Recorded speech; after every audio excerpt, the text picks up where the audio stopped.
अस्सलाम वालेकुम एवरीवन। आज हम करेंगे क्लास 10th के एनसीईआरटी उर्दू जान पहचान का सबक नंबर 5, जिसे लिखा है मीर तकी मीर ने। ठीक है, इनका जन्म 1722 में हुआ था और इंतकाल 1810 में। अब इनकी हयात ज़िंदगी के बारे में पढ़ते हैं। मीर तकी मीर आगरा में पैदा हुए। अभी बच्चे ही थे कि वालिद का इंतकाल हो गया। कुछ दिन बाद वो दिल्ली में आ बसे। दिल्ली की ज़िंदगी में जब इंतशार पैदा होने लगा तो मीर तलाशी माश में लखनऊ चले गए।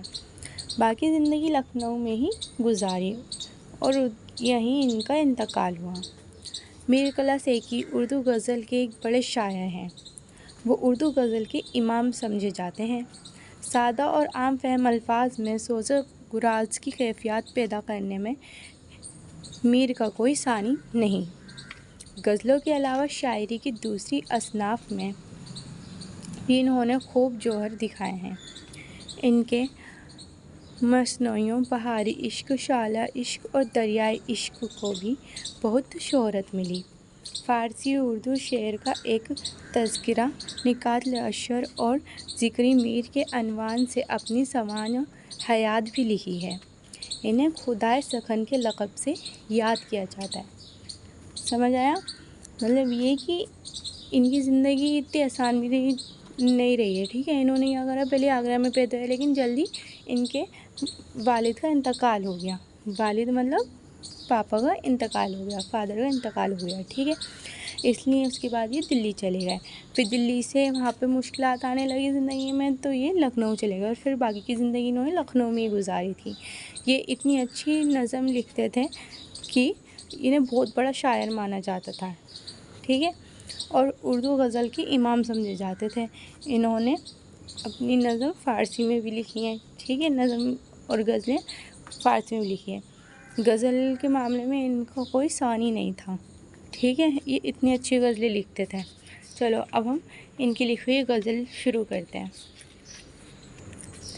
हस्ती अपनी हबाब की सी है, ये नुमाइश शराब की सी है। नाजुकी इसके लब की क्या कहें, पंखुड़े गुलाब की सी है। बार बार उसके दर पे जाता हूँ, हालत अब अज़तराब की सी है। मैं जो बोला कहा कि आवाज़ उसी खाना ख़राब की सी है। मीर उन यन्म बाज आँखों में सारी मछली शराब की सी है। ठीक है, यहाँ पे शायर ने बहुत ही अच्छी तरीके से नज़्म को लिखा है और बहुत ज़्यादा, अभी हमें पढ़ा था ना, इनकी ज़बान बहुत ज़्यादा इश्क के उसमें होती है, तो इनकी पूरी की पूरी गज़ल उसी पर थी। अब हम इस नज़्म की मशक पर नज़र डालते हैं। मायने याद कीजिए। हस्ती यानी वजूद, नाजुकी मतलब नज़ाकत, हवाब मतलब बुलबुला और नुमाइश मतलब दिखावा या फिर मुराद देना। ठीक है, अब हम इसकी तशरीह करते हैं गज़ल की। पहला बन है, हस्ती अपनी हवाब की सी है, ये नुमाइश शराब की सी है। जैसे मैंने पिछली वीडियो में बताया था, हमें तशरीह लिखने से पहले हवाला देना होता है, तो हम हवाला देंगे। ये गज़ल हमारी किताब में शामिल है और इसके शायर का नाम मीर तकी मीर है। तशरीह, मीर अपने गज़ल के मुतालिक में कहते हैं कि हमारी ज़िंदगी या हमारी हस्ती एक पानी का बुलबुला है और इसका दिखावा पानी के धोखे यानी कि शराब की तरह है, जो दूर से नज़र आता है और नज़दीक से जाते जाते गायब हो जाता है। दूसरा शेर था, नाजुकी इसके लब की क्या कहें, पंखुड़ी एक गुलाब की सी है। इसमें भी सबसे पहले हवाला देंगे और उसके बाद में तशरीह। मीर अपने इस शेर में कहते हैं कि मेरे महबूब के होंठ की नज़ाकत कुछ ऐसी है जैसे गुलाब की पंखुड़ी में नज़ाकत होती है। तीसरा शेर है, बार बार उसके दर पे जाता हूँ, हालत अब अज़तराब की सी है। तशरीह, मीर अपने इस शेर में कहते हैं कि महबूब के मोहब्बत में मेरी बेकरारी इस कदर बढ़ गई है कि मैं बार बार उसके दर पे जाता हूँ, आ जाता हूँ, फिर जाता हूँ और आ जाता हूँ, मगर मेरी बेचैनी और बेकरारी ख़त्म ही नहीं होती है। चौथा शेर है, मैं जो बोला कहा कि ये आवाज़ उसी खाना ख़राब की सी है।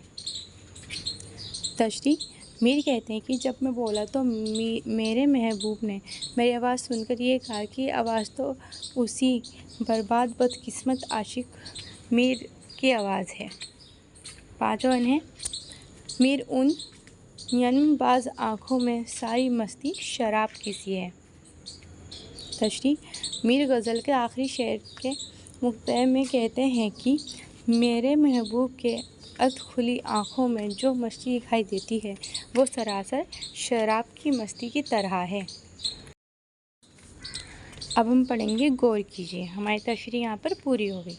तो गौर कीजिए में पहला हमें दिया है, शायर अपना एक शायराना नाम रखता है, उसे तखल्लुस कहते हैं और इस तखल्लुस का इस्तेमाल आम तौर पर शायर गज़ल के आखिरी शेर में करता है। इस शेर को मुक्ता कहते हैं। ठीक है, अगर आपको याद हो तो आखिरी शेर में उनका नाम आ रहा है ना, तो उसे तखल्लुस कहते हैं। ठीक है, और जिस शेर में आता है उसे मुक्ता कहते हैं। दूसरा है, जब हम धूप के आलिम में सफ़र करते हैं, अगर रास्ता रेतीला है तो दूर पानी चमकता साफ महसूस होता है, मगर नज़दीक जाकर कुछ नज़र नहीं आता। वो दूर से नज़र आने वाला पानी शराब यानी कि धोखा कहलाता है।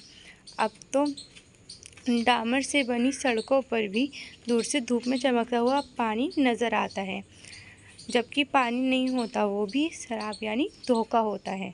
ठीक है, ये हमारा गौर फरमाइए का तीसरा है, शायरी में एक सनात का नाम तशबिया है और तशबिया उस सनात को कहते हैं कि शायरी किसी चीज़ को दूसरी चीज़ से मिसाल देकर पेश करता है। वो मिसाल अच्छाई और बुराई दोनों में हो सकती है। इस गज़ल के दूसरे शेर में शायर ने महबूब के होंठों की नज़ाकत को गुलाब की पंखुड़ी से मिसाल दी है। इसे तशबीह कहेंगे। ठीक है, यहाँ पर आपको क़वाइद भी जानने मिल रही है। अभी हमने 3 पढ़ा तो तीनों में अलग अलग क़वाइद जानने मिली ना। एक में तखल्लुस पता चला, यहाँ हमें तशबीह पता चली। ठीक है, आगे पढ़ते हैं। सवाल जवाब।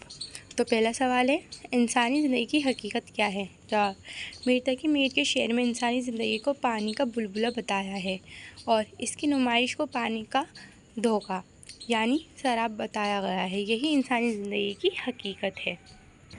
सवाल नंबर 2, बेचैनी के आलम में शायर पर क्या बीत रही है? जवाब, बेचैनी के आलम में शायर बार बार अपने महबूब के दरवाज़े पर जाता है और आ जाता है, यानी उसकी बेचैनी और बेकरारी बर्दाश्त के बाहर हो रही है।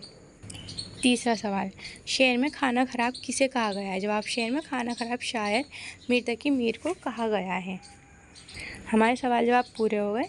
अब है अमली काम। क़वाइद के मुताबिक किसी भी तरह के नाम को इस्म कहते हैं। ठीक है, क़वाइद मतलब मैंने बताया था ना, ग्रामर, तो ग्रामर जो होती है उर्दू की उसे क़वाइद कहते हैं। तो क़वाइद के मुताबिक किसी भी तरह के नाम को इस्म कहते हैं। मैंने अपनी गज़ल में जितने इस्म इस्तेमाल किए हैं वो मंदरजा ज़ेल हैं। ठीक है, जैसे कि हस्ती, हबाब, शराब, लब, पंखुड़ी, गुलाब, दर, आवाज़, खाना ख़राब, मीर, आँखें, शराब। ये सब क्या हैं? ये सब इस्म हैं। ठीक है, अमली काम में दूसरा दिया गया है, मीर के कुछ और इशारे याद कीजिए। इशार क्या है? शेर की जमा है। ठीक है, उल्टी हो गई सब तदबीरें, कुछ दवा ने काम किया, देखा उस बीमारी दिल ने, आखिर काम तमाम किया। ये भी उन्हीं का शेर है। ठीक है, इनका दूसरा शेर है हम जो याद करेंगे वो है, हमारे आगे तेरा जब किसी ने नाम लिया, दिल सितम ज़दा को हमने थाम थाम लिया। आखिरी और तीसरा है, आशिक आँखों में कब नहीं आता, लहू आता है जब नहीं आता। ठीक है, और अमली काम के साथ हमारा सबक नंबर 5 गज़ल भी पूरा हो गया है। अब हम मिलेंगे नेक्स्ट वीडियो में किसी नए चैप्टर के साथ। अगर आप चैनल पर नए हो तो चैनल को सब्सक्राइब कर दीजिएगा, वीडियो को लाइक कमेंट शेयर ज़रूर करिएगा ताकि आपके फ्रेंड्स की भी हेल्प हो सके। तब तक के लिए अल्लाह हाफिज़।